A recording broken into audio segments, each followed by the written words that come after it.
let me introduce you to today's presenter. Described as an international black belt in conference sales by her clients, I'm delighted to welcome Kira Feely, author of Steps to Win in the Meetings Market, to our series of educational webinars. Kira has developed a Steps to Win program specifically for hotels and venues.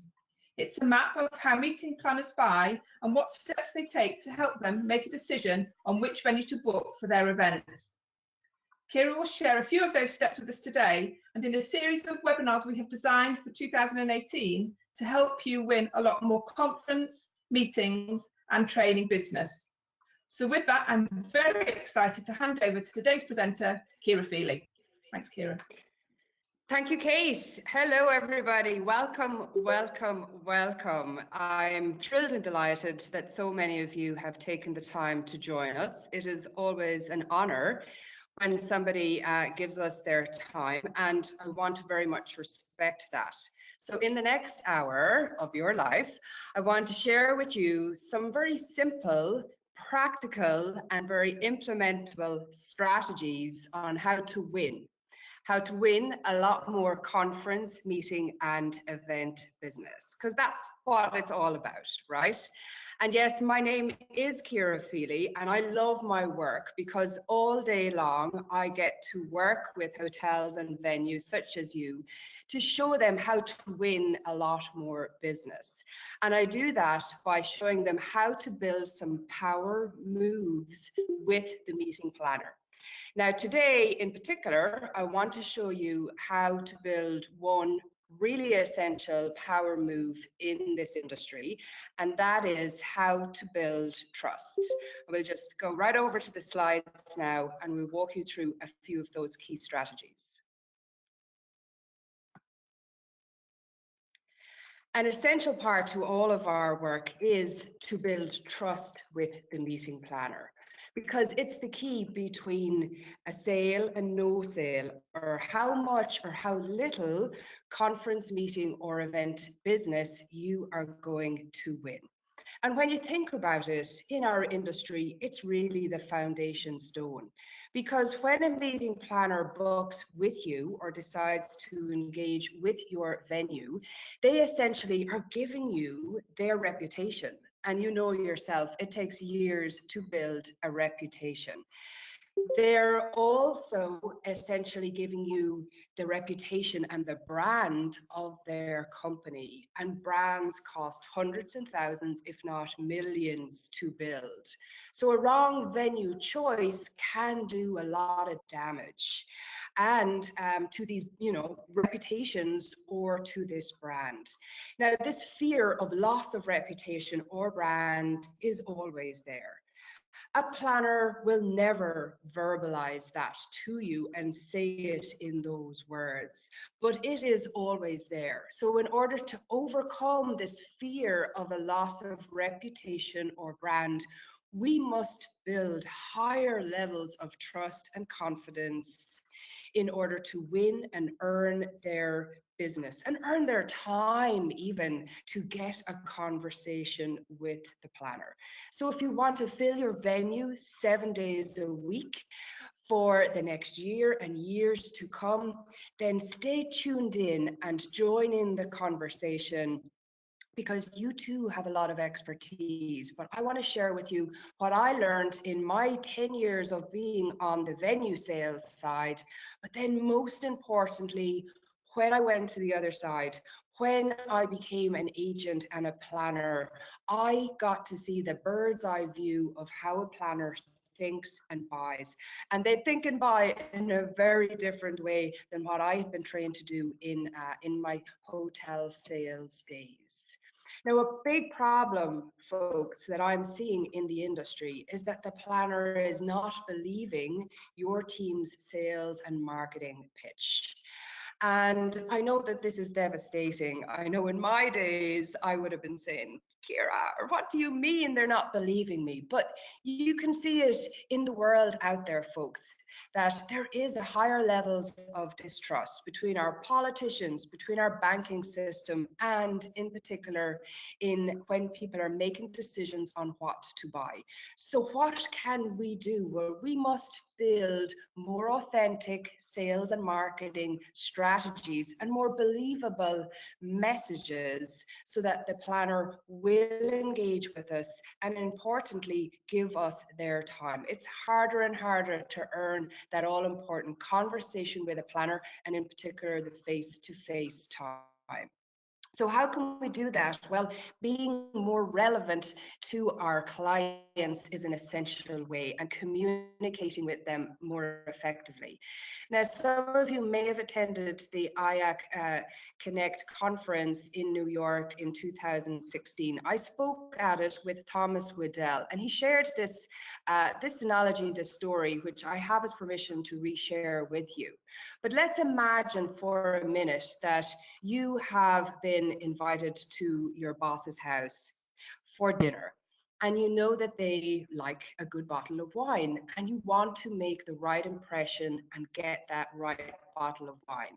Now you rush into a wine shop, and you're faced with this massive choice, and you're wandering around, if you're anything like me, wondering, oh, what's going to be the right bottle of wine? What's the right bottle of wine that's going to impress my boss? And you're trying to make a decision based on what country the wine is from, based on what price it is, perhaps, hoping that if you spend enough, that it will be the right bottle of wine. Okay, and let's imagine then, that this is the terminology, this is what the seller, the words that they are using to help you make a decision. Red, dry, full-bodied, spicy, rich, or French. I don't know about you, but this doesn't really help me to make a decision on that right bottle of wine. Let's imagine then that you walk into the Bottle Rocket in Upper New York City, in Upper Manhattan there, and you have a selection of wines that have been chosen and presented to you as a suggestion, as a gift for the boss. How relieved do you feel? And how smart is this? Because this wine store are making it easy for you to say yes. They're making it easy for you to spend your money with them. And I even love how niche they've got. If you notice over here on the left-hand side, they have suggested wines for the third date.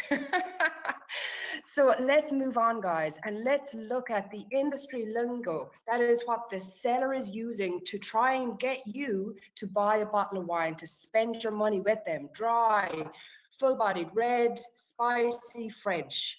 But what the buyer is thinking and what the buyer would say is, I just want a bottle of wine that's going to impress my boss. So you see the conflict here, you see the difference in communication.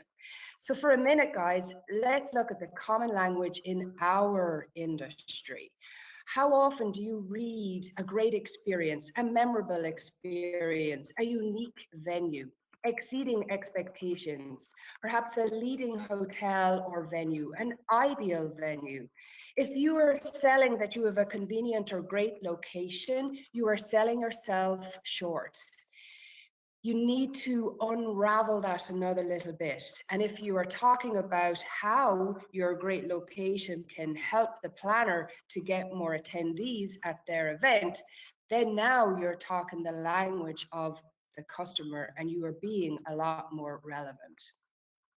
I have searched and trawled thousands of websites in our industry when I developed the module on how to create a conference-friendly website. And these are the phrases that are out there. And these are the phrases that are confusing the client or perhaps commoditizing our industry. And I guess my point is, if everybody is using these words, How can you stand out? How can you differentiate yourself and have a more relevant conversation with your planner? So we need to be more relevant and to communicate in the language of your client. Now, this was something that I found very hard to see when I was in hotel sales. And I was good. I was very good. I always exceeded my budgets and all of the rest. But it was only when I went to the other side that I developed that insight on how to think like the planner. Ultimately, what we're building here, guys, is a community, and trust is a very strong foundation stone that ultimately builds a strong community or a tribe or your fans. It's raving fans that we really need to be creating in our industry. So let me ask you guys, let's participate here. There's a lot of really great knowledge and expertise on the call, and Kate and Mark, please help me here with the answers that we are receiving. But let me ask you, what are the lead generation surroundings and accommodations for up to 600 guests?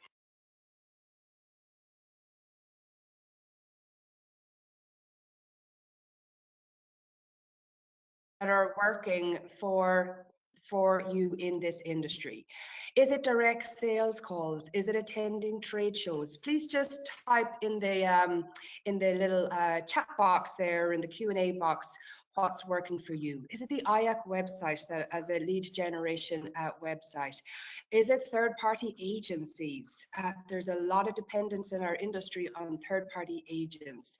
Is it lead generation websites such as Cvent and Venue Directory? Is it email campaigns? LinkedIn, we're starting to see that, and other social media campaigns a lot more, such as Facebook, Twitter, and Instagram. So perhaps, you know, share what is working for you, and let's see what perhaps is there a commonality as to what is working for the 100 or so hotels and venues that are on the website. Are you seeing what's happening there, Kate or Mark, in the chat box? So Chiara, this is Mark. Hi there, can you hear me okay? Hi, Mark. Hi there. So Yep. a little bit coming in from one which is from Venue Directory, which is one of the European publications. Also referrals, the power of referrals as well is coming up. Yes. Kathy is adding direct sales. We're getting third parties coming up. So yeah, there's some definite direct sales threads coming in here. Also Cvent, local CVBs are powerful as well. Interestingly, Matthew Hancock says, you know, mostly from word of mouth and people attending a separate event at the venue. So that word of mouth having put on a great meeting experience. That's fabulous, and that's very, very powerful. Those will always be the easier leads to convert. Thank you for that. So folks, what I've learned is that clients really don't care about your venue, as hard as that may be to hear. They care about their problems. So we must really zone in and focus on them, and of course know intimately what they are. Because it's not about how you want to sell, it's about how the planner wants to buy. And so we must refocus and redirect all of our efforts to all of our sales efforts to how the client wants to buy. And I see companies investing, you know, thousands, hundreds of thousands in, you know, what's the next edge? Where can I really gain the edge in this marketplace in order to win a lot more business? And this is it, guys. It's about going back to basics and thinking like the customer and really submersing yourself in their world. And again, this was something that when I was in hotel sales, because you're too close to your own business, it can be very hard to see and to develop that third eye, so to speak. So this is what I have done. I've done all the hard work for you folks. And I've developed How the Buyer Buys. It is the Steps to Win program. And I'm going to walk you through a few of these steps in order to share with you some essential strategies that you can put into place in your business straight away to help you win a lot more confidence meeting and event business. And I spend a lot of time in the first 3 steps in particular. Why? Because that's where 80% of loss of leads are lost, in these first 3 steps. And what's essential here, guys, is it's about getting a yes at each step of the client's decision-making process, because you can find that you get right up to the end and you're just, waiting, anxiously waiting for that yes or that phone call to say, yeah, we're going ahead with your venue. And then you may get that devastating news that no, they've chosen the competitor. And what I have found from being on the buyer side is that it's because we didn't get a yes at some of the very early stages of their decision-making process. So now, Justine is... Kiera, yeah. just one moment. Apologies to stop you there. Just one request that's come in. We've got a banner at the bottom of your presentation which says "Go to Meeting Screen Sharing." Could you just hit the high? That's wonderful, because some of the with some of the text we were just missing out on that slide. Thank you so much. Okay, perfect. There you go. There you go. Okay, so this works, folks. Justine is, she is a client of mine who implemented it, but most importantly, she's on the agent and the buying side. She's a PCO. She runs a big agency of 25 agents that book events throughout the world. And she said that the steps to win helps to engage in a more proactive way with clients and, of course, ultimately convert more business, because that's what we're all about. Now, we've put together a little workbook, a little assessment tool to help you just, work along with us and do some of the thinking while you're on the call today. And I'm just going to be asking you to mark you or your team out of 10 in the different areas that I walk you through. Because let's say at the end of the call, you're looking back on it and you're saying, I only gave myself a 5 or a 6 in this area, then that is an area where you can start to do some work and get different results straight away. And for all those people who are going to be super engaged and asking questions or participating and sharing some of their knowledge on the call, I'm going to offer a free copy of my book, and we'll post that out to you afterwards once we analyze who's been chatting the most in the chat box there. So feel free, guys, this is your term also. So what is step 1? It is all about standing out. It's about standing out and sounding different.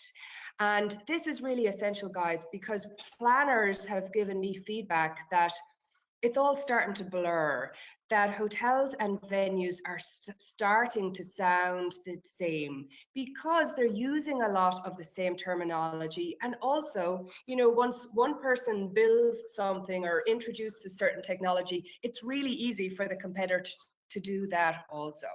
Now, this is something that a lot of, when I run workshops around the world, that sales managers, sales directors say to me, well, how can I stand out? How can I sound different? And this is a fabulous step, because this gives you opportunity to start taking back control of the sales conversation. And I feel that has been lost in our industry. And it's really about developing out your questioning technique and how you are strategically and systematically building the relationship with the client. Now, when we're asking better quality questions, folks, what that does is, number one, it helps the client to see why they should trust you. Because if you're asking really great questions that's helping them to think, then they're going to trust you a lot more. So that's the second point. You're helping to give the client clarity on their event. They may have called you, they may have put something together in a rush and sent it off to you because their world is equally as crazy. And by asking them questions, to give them a moment to breathe and think through the event, you are positioning yourself as being of more value. And number 3, you are positioning yourself as being a consultant and a trusted advisor. We do not need more salespeople in this industry. It is changing. And in my book, I write a whole chapter on how this sales role is evolving. We need to develop trusted advisors and consultants and educators, and being part of the IAC community really gives you that edge, because they've done so much of the research and have wonderful papers written and videos created on how to educate the client on how to run an even better event. And a great pitch, guys, is not about closing the sale, it's about opening up the conversation and allowing the client to think and speak about their event. And of course, listening and knowing what to do with those brilliant answers. So let's look for a minute at how we can stand out with the IAC difference, as I call it. We have space, first of all, that's designed for meeting and conferences. It's not ad hoc put together and there's 10 weddings happening at the weekend. It's not a wedding venue that's been made to look like a conference space. For example, I go to a networking event on a regular basis and they have curtains like this up. And yes, they push them to the side for the corporate event, but you can still see signs that it's such a wedding venue everywhere. Even the chairs that you sit on have chair covers on it, like as in a wedding event. And of course, this sends alarm bells to conference planners. Now, I know this particular venue wants a lot more meetings and conference business to fill their venue 7 days a week, but that's not going to happen with this kind of decor. So you have very much the edge with meeting space designed for conferences and events, because it's a very different market. And when the planner sees that you get that, it immediately is building trust and confidence with them. Networking space. IAC venues have designed networking space to help people to connect. What's the number one reason why people go to events? It is to connect. And Mark has spearheaded a fantastic report on meeting and event space of this future. And with planned breakout space, there's more and more breakouts happening in the conference industry, and it's essential that you're talking about that. Designed and transparent food and beverage offerings. We have the coffee breaks that are continuous. It's a fabulous offering to the conference client. And what I love about Dulce and the work that Dulce Hotels are doing is with developing nourishment hubs. Doesn't that sound so much better than food station? So it's really about being confidently able to look a client in the eye and talk about the IAC difference. 24-hour rate. Clara, one moment. Yeah. Just have a question, if I can use the opportunity to, just a suggestion that's come in from Tamara. Tamara's talking about an approach, that she started doing, which is offering ways on how they can collaborate and partner with them to earn the business for all of their business. So for a series of business by the sounds of things. So taking what Tamara's highlighting is, offering a partnership on how they can help each other. So approaching it in a true partnership proposal, as opposed to just dealing with a need that they perceive the client to have, is something that's resulting in a great exchange of information. So that's just something that's working for them, and Tamara wanted to share. So I appreciate that. Thank you, Tamara, and it's fantastic strategy. We can never assume what our client needs, and having that kind of non-salesy conversation and opening up as to how can we partner, what are your challenges, are all really great strategies to take. Flexibility. Every meeting planner wants to see flexibility, and when it's built into the IAC culture, it's a wonderful peace of mind to give them. Of course, you can boast that you have staff that are experts in this market and specially trained, which of course leads to longevity of the team at the property, so that there's a consistency there with the client, with repeat business, and of course the technology standards and what is has to be built in to a venue in order to earn its certification and be approved as an IAC venue. So let's play a little game, guys. I'm going to draw a picture, And I would like you to guess what that is. Okay, so you have to ask me questions and guess what it is that I have drawn. So use your chat box there, and let's see how many questions it takes. Okay.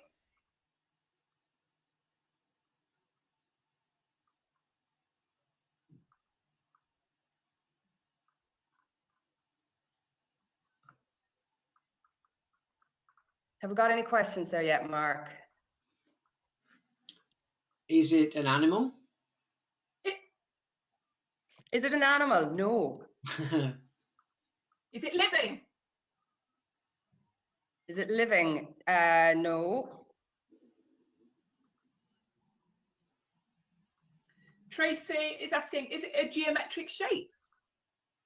Yes, you could say that. Shannon Calendar is asking, what colour is it? It can vary. It can be any color you want it to be, Shannon. Susan wants to know if you can eat it. No, definitely not. Janine is asking, what texture is it? It's durable, quite hard. Felicia is asking, is it big? It can be, yes, yeah. Generally would be bigger than an adult. Katie Cowell saying, is it a room set? No, it's not a room setup, but it is linked to a room. Give you 2 more questions. Adam Murray is asking, is it furniture? Not furniture, no, but you're getting warm. It's an essential part of a room. Elliot is asking, is it a screen? No, it's not. It is, I'll put you all out of your misery. It's a door. I drew a door. And I play that game, guys, because you will notice a theme in all of those questions. They were yes or no questions that people asked me. So it wasn't allowing me to elaborate or to describe what it is that I have drawn. If you had asked me to describe what I have drawn, I would have told you. If you had asked me, what did you draw, Kira? You know, I would have told you. But the point here is, guys, with our questioning technique, in developing that with a client, we need to develop more open-ended questions to encourage conversation, to open up this conversation, as I say, and become and position ourselves as more of that consultant, getting the client to talk. I met Molly March at the MPI World Education Congress there last year, and I told her about what I do, the work that I do with hotels and venues. And you know, she was really excited about it. But she said this, she said, I feel hotels and venues are too busy. It's not in their culture to ask deeper questions. There is a disconnect between the event and when I get on property, it means that it's more work for her. So we clients, when you earn their trust to get that conversation, they do want to engage with you. And I've developed a killer question technique. It's our conversation that converts technique. There's about 30 questions which you never ask the client all at the one time, but this is all designed to give you control of the conversation so that you can be that expert, you can position yourself as that expert or that consultant and that trusted advisor, which ultimately takes the focus off rate and helps you to get better rates. Blair here, she said she felt more confident in her one-to-one appointments. She was going to, you know, a trade show where, you know, planners meet an awful lot of salespeople and hear a lot about different venues. But she said one planner thanked her and told her that she was a breath of fresh air and thanked her for not reciting property information and being actually interested in them.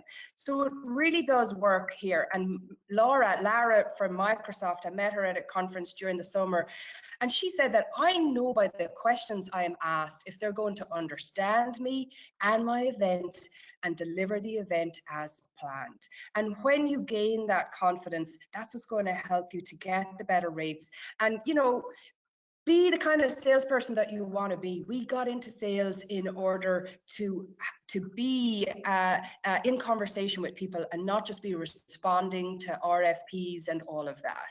So I feel very strongly that we have to stop the dates, rates, and space conversation.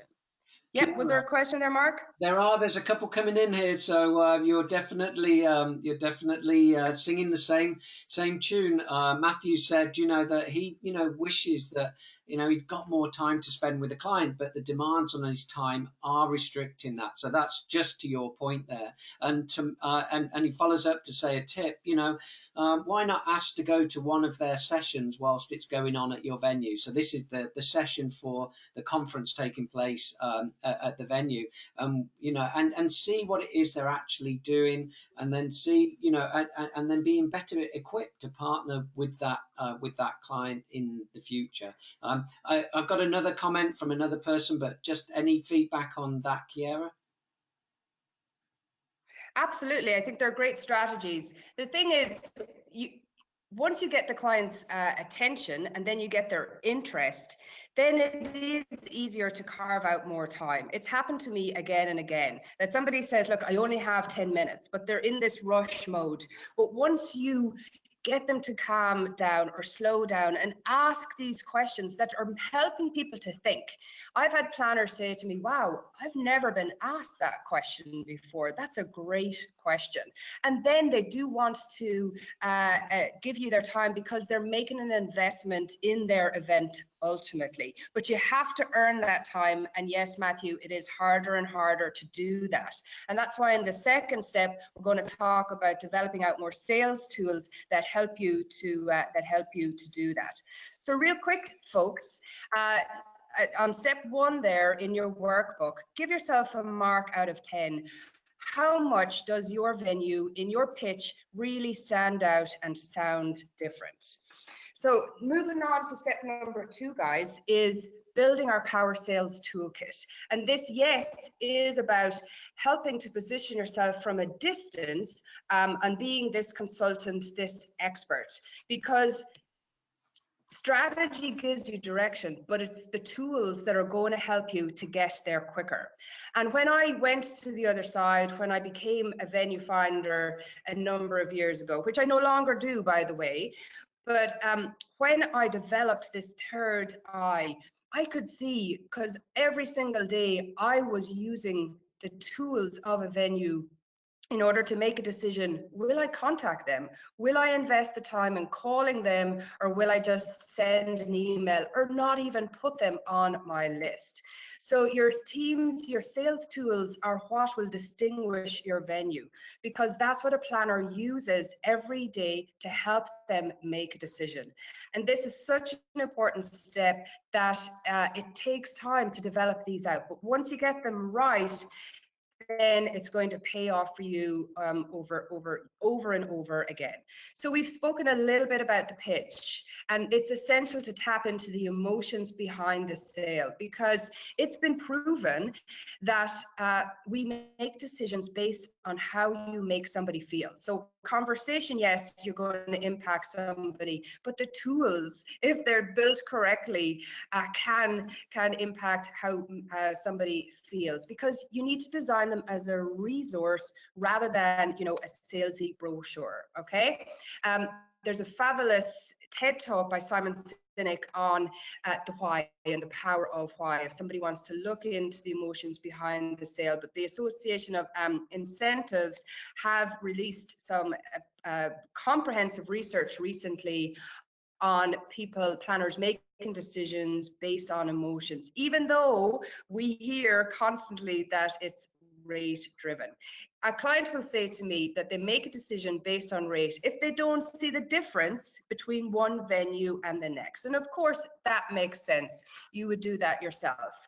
I know from trawling thousands of websites in my venue finding days, that when I found a web page that I was excited about, that gave me the information up front that I needed in order to say, yes, I'm going to contact them, or no, I picked up the phone straight away because I was excited. And I had my fingers crossed, Mark, hoping that they had my dates available. And, you know, of course, those kind of leads are a lot easier to convert. Floor plans, I don't have time to go into it in detail today, but they're the secret weapon in this industry. They're extremely powerful conversion tool.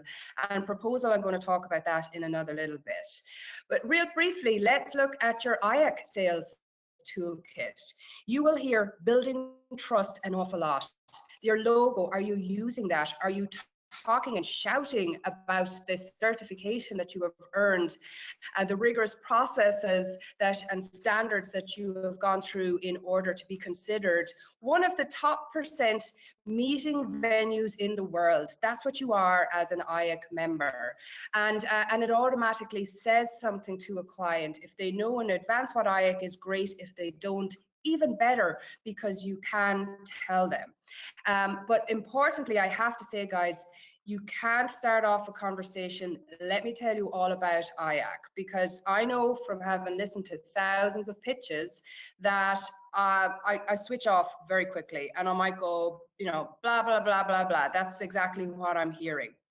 We need to engage them first with these conversation techniques, with these questions, and then be able to talk and match how relevant your venue is to their needs.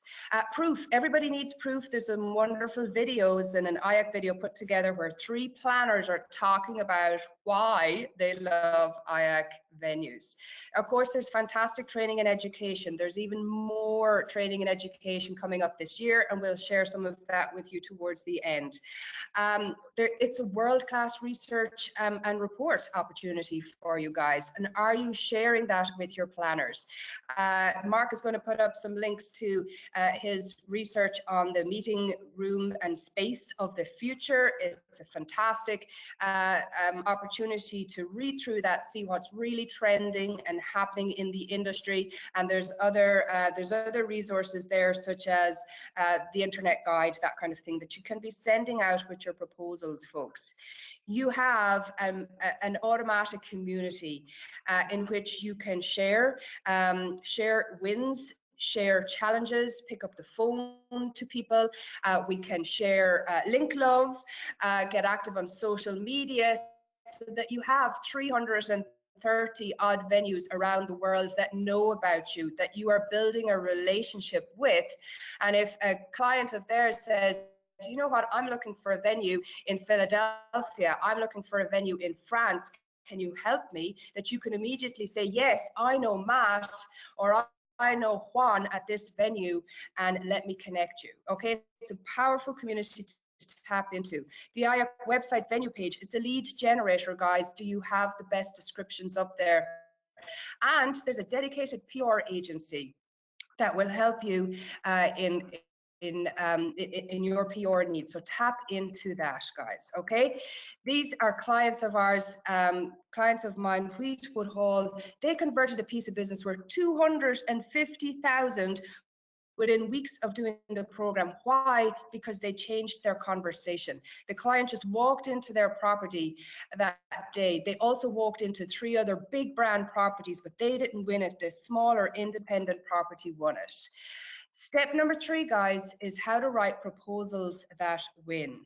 And this was my first job in San Francisco. I was a sales coordinator for 2 very busy sales managers, and I felt like this a lot of the time. Yes, it was the 90s. Yes, there was a lot of paperwork. We had to fax proposals out and then post them. And I hated filing, still do. And so they would just end up being stacked up on my desk.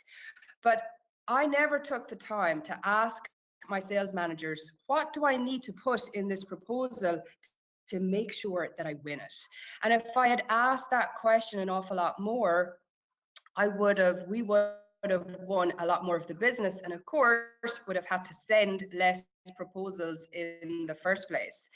And when I became a venue finder, then I was reviewing thousands. I have reviewed thousands of proposals over the last 10 years.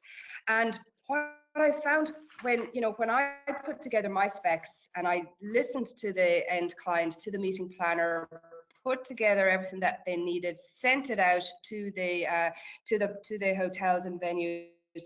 What I found was what I received back wasn't enough. The proposal wasn't enough to convince the planner why I felt that it was the right venue and at least worth a site inspection. So I had to do all this work in the middle and rewrite descriptions, hop in the car, take my own photographs, get videos, all of that kind of stuff to prove that it's at least worth a site inspection. So then I decided, you know, why am I doing all this work? Nobody's paying me for it. And that's how I started to write the book, out of pure frustration, because I love this industry. We work in an amazing industry, and it was killing me to see why business was being lost. So following these steps is going to help you to win a lot more. And Bex here will say, you know, she's stuck in a rut of just churning out proposals. You can always tell when the date and the rate and the client's name has been changed on the proposal and it's just sent out. Taking a step back really helped her to remember what she loved about her job, which of course is focusing on the client. And I have you know, some wonderful education coming up that's going to help you to do that. But share with us perhaps, guys, what are the biggest frustrations that you have with proposals right now? Because I understand there's a lot going on in your world. Heather, Director of Sales of 6 properties, you know, she was chasing the same client for 3 years, asked every year to fill out an RFP, never won it. But she made 3 key changes to her proposal. She also changed how she spoke about her property, and boom, she converted 75% of that client's business for the year. So let me share with you 3 of the big problems that I see with proposals in our industry. Number 1, the first paragraph. It's the most important part of the proposal, and you need to make it all about the client. Yet 90% of proposals tend to be all about the property, okay? And we need to change that around. So I did a little test a year ago, and I sent out an email to about 500 sales professionals and directors, and I asked them, if a client was sitting beside you when you were filling out their RFP for their meeting, what questions would you ask them? And these were the common questions that came back. And my question is, and my thought is, if everybody is asking the same questions, how can you stand out? You probably will be filtered out based on rate. And even, I know that they should have given you the answers to this, first of all, in their brief, that the RFP isn't always as detailed as it could be. But, you know, if we're asking the same questions, we probably won't get a response, and you're just sending off an RFP and hoping that you're going to win the business. What I've learned, guys, is the better quality questions you ask, the better quality answers you're going to get. And key, of course, is what we do with those answers. If your proposal, the first paragraph, looks like this or this, stop sending it. You need to rejig it, you need to revamp it, and make it all about the client, which I know can be hard to do sometimes on your own. But you can see here, the first paragraph, the client they're used to this. Most proposals are like this, and they're just reading blah, blah, blah, blah, blah, and they skip straight to rate. And then all of a sudden you find the conversation is all about rate. So mark your team's proposal out of 10 there, and yeah, again, this is just between you and the piece of paper. Perhaps it is an area that you can improve on, because 80% of leads are lost in these 3 steps.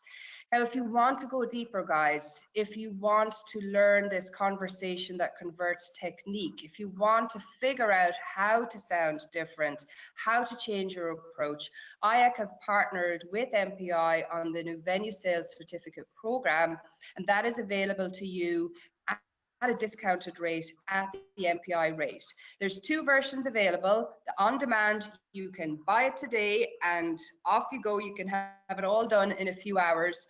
Or in March, they will be launching an instructor-led program by myself. These these are my my steps to win program essentially, and you'll have live Q&A sessions where you get to ask questions and I give you feedback and help you to change your proposal and your pitch and all the rest. So What's key, Ciara, folks, is it's sorry, yes. Ciara, if I may, just quickly, one point from Matthew, he said that the agency proposals are so time consuming to fill out. And I'm guessing that that is probably an hour-long webinar in its own right, but just, just to highlight that, that's helping build the pressure.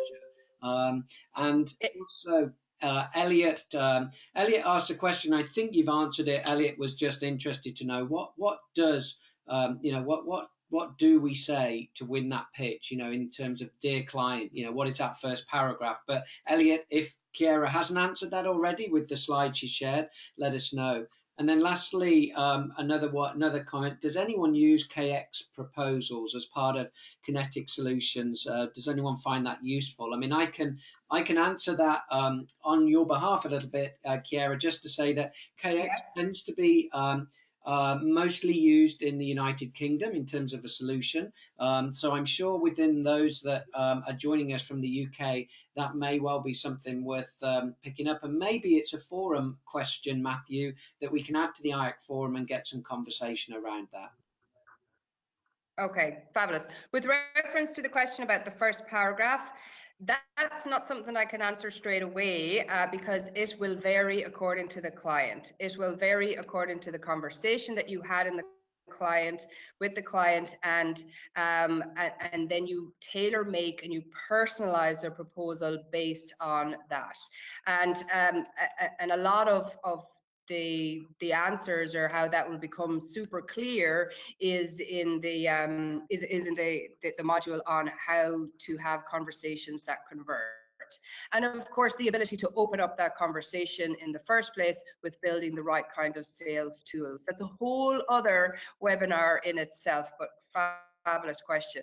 Step number 4, stop the leaky sales funnel. Every business manages to build a funnel that has leaks, and it's about trying to fill those leaks. And the more of the right kind of leads that you put into your sales funnel, the more of the right, and of course the profitable business that's going to come out. And that's what we're in right now. It's all about profitability. That's what management companies are looking for. That's what owners are looking for, profitability. And we need to be positioning ourselves to attract more of the profitable pieces of business. And of course, what's the nurturing system that you put in place? So we dive into the database and all the gold mine that is, and essentially match your sales process with the buying process of the client. Because I feel very strongly, guys, that generating more leads is not the quickest route to profitability. Everybody is overloaded. Most people are swamped with leads from some source, in particular from third-party agencies, and you can turn into Bex and just be this person churning out proposals and hope just getting it done and have that feeling of relief that you have it done.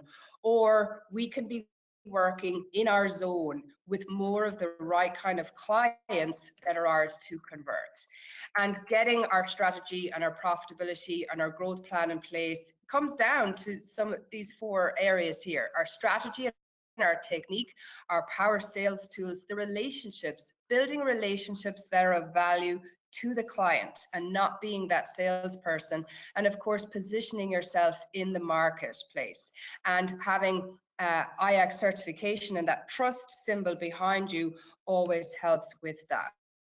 So real quick, guys, what's your win rate? What's your conversion rate? And of course, what would you like it to be? And that's the answer for step number 4 there. How happy are you with your conversion rate, with the power of your sales funnel? Give yourself a little mark out of 10 there. And step 5 is the wow show round, the wow site inspection.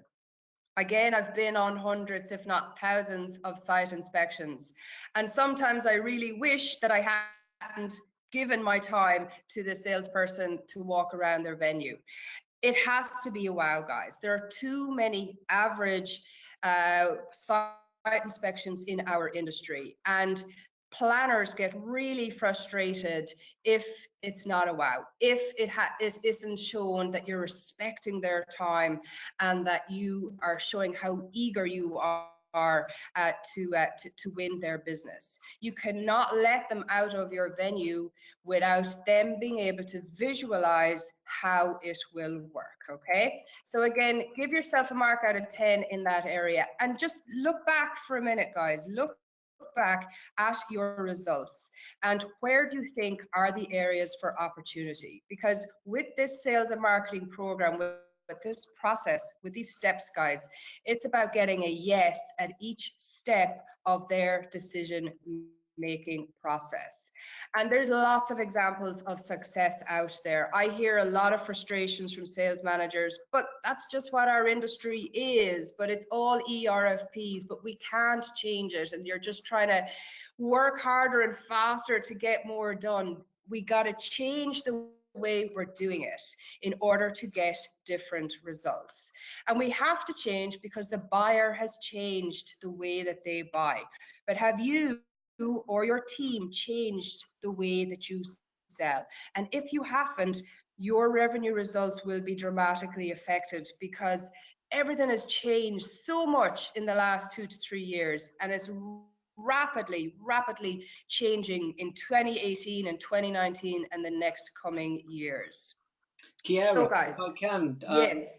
Whilst you pause for breath for one moment, a observation. Tamara said, one eye catcher would be to start off the discussion with the client on the site inspection by letting them know that you acknowledge what the company and organisation is. By just doing that initial homework on their website is really insightful in terms of connecting them, and that little bit of homework really does pay off. Something, letting them know you've taken time to learn more about what they do, where they've held their meetings in the past. You can normally find that on your on the events part of the website of the client that you're just about to do the site inspections for. So again, just reinforcing what you're saying, but showing how one of our members really does get a lot of benefit from that.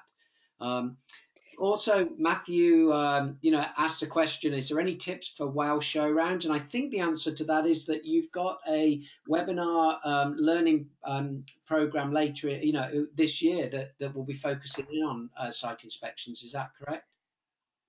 Absolutely. It's a module that I do that takes maybe about an hour and a half, and it's about putting the thought. And I think what's key also, Matthew, is putting a system in place so that it's easy to make the wow happen, that the wow becomes a standard, and that if you do have an unexpected site inspection, that you can just make one phone call and your team know what to put in place, how to make it a wow. Virtual site inspections, I think, are a key area to start getting comfortable with also, because it's harder and harder to get people to that site inspection stage.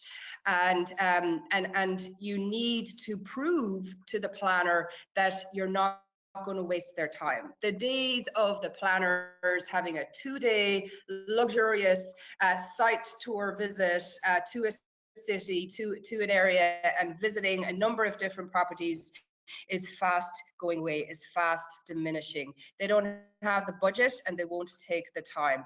You got to help the planner to visualize what their event is going to be like in your venue from their laptop, from their phone.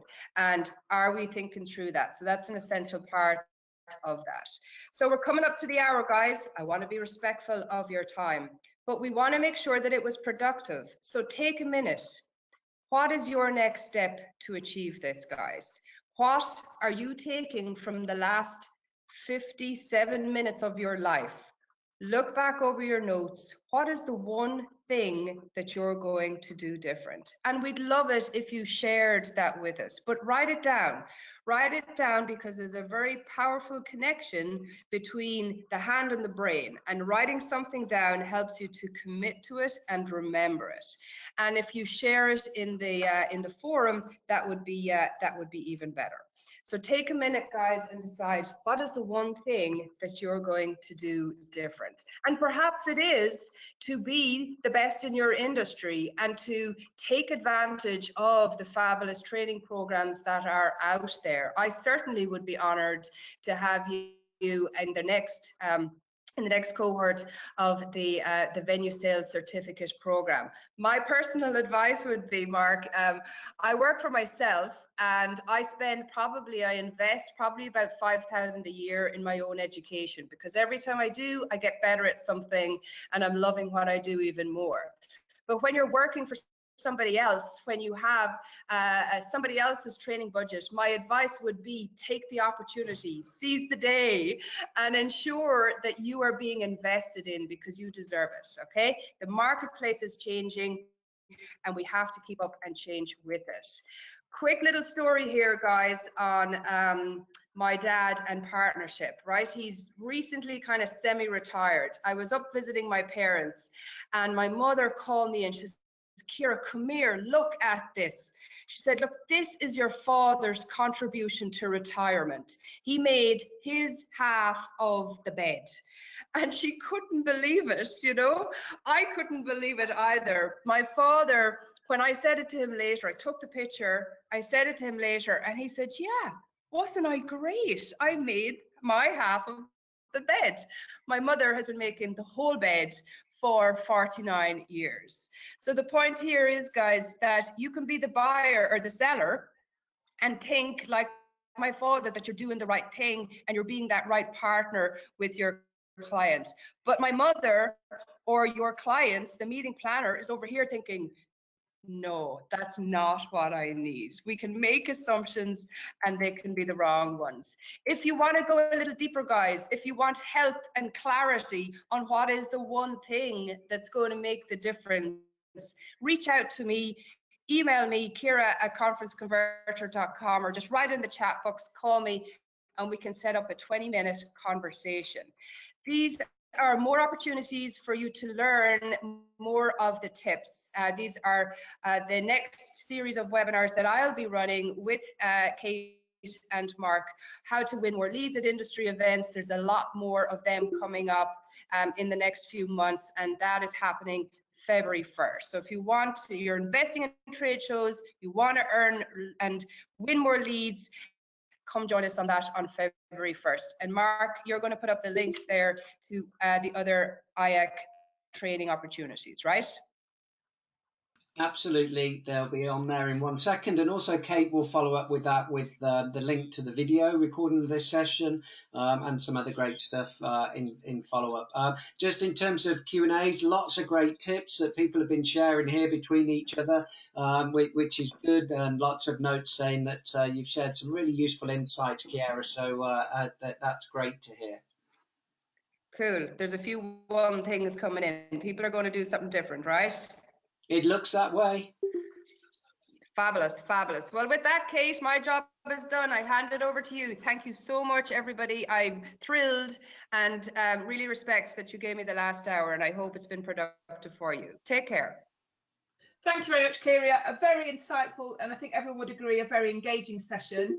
As Mark mentioned there, we have recorded this session, so I have that available via the IACC YouTube, or I can email you the link. And the slides, Matthew mentioned before, I will forward you all the slides after the session. And as from today, obviously, if you're encouraged from this session, please take a look at our website under the educational tab for what we have coming throughout the year. Our next session is on the 24th of January, where we'll be giving another 30-minute overview of another sales program that we've got coming in 2018. And that just leaves me to thank you all for giving up your time, for joining us. Hope you found it useful, and we look forward to welcoming you all on another session in the very near future. Thank you.